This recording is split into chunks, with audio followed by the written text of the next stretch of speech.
Hello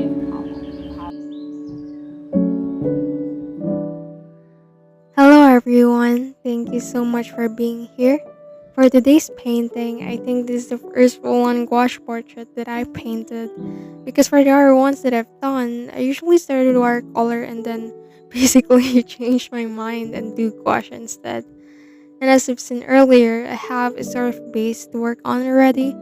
And I'm so sorry, but I was not able to record like the very first strokes of my brush because I don't know with you, but those times where you just have to paint and it just can't wait no matter what.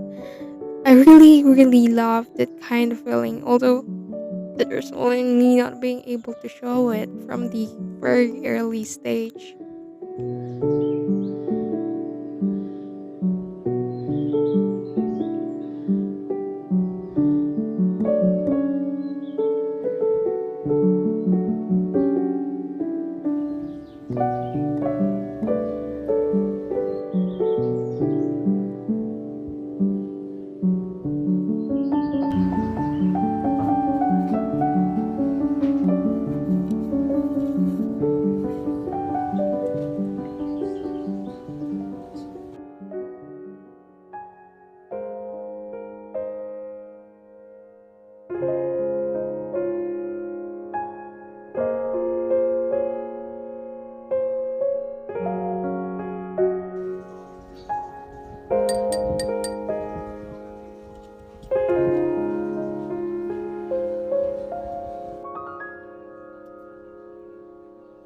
That broken glass aside, lately I've been falling in love with the looks of thick or more opaque paints like the looks of oil. You can blame Jimmy Nerino for this, but gosh, I just want to mention her for a bit and fangirl a little because how much she inspires me in so many ways as an artist and as a person. I know, I feel like she's such a large part of my epiphany to record my journey as well, and I thought that she deserved the credits for that because you know what? In terms of that talk with inspiration versus copying, I feel so anxious about the thin line between that, but yeah, slowly and slowly, I want to develop my own style as well, and try to discover what I like and what moves me.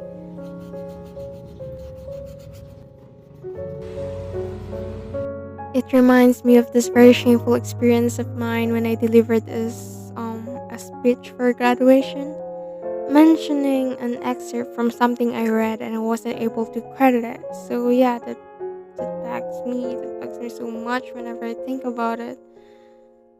For you though, who are your inspirations? Right now for me, aside from Jimena, I also find comfort with people like Ashley, Lian Chuang, Lovnika, Caps and Tots, and so many more if we're talking about the lifestyles here. Moving on. I need to go back to the art talk because I'm veering away from the topic so much. So for this portrait, I thought of practicing achieving those expressive brushstrokes that I love, especially focusing on that intent gaze of her eyes and the reddish hue surrounding it. The reference that I used for this one, it really caught my eye. I think originally it had a towel, but subjectively, I want to interpret it as a sort of veil, and then have this juxtaposition of her wearing that with this piece of clothing. And then I feel like those elements help in letting wonder surround the painting.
one, I just want to share a little bit of my insight as to why I'm sort of messing trying to mess with this sort of already finished painting. I feel like a lot of you may relate to this sort of instance as where you have all of these emotions all bottled up and you rely on painting or on art to, I don't know, just express yourself. And it's very much true for me, especially on this one, because I actually feel quite angry at that time.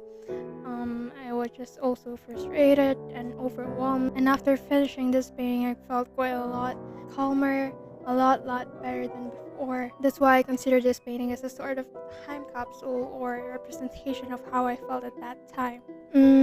I feel quite proud of this already in a way, because this is one of those very few instances where I managed to do a painting without doing a sketch first. It's still not perfect in any way.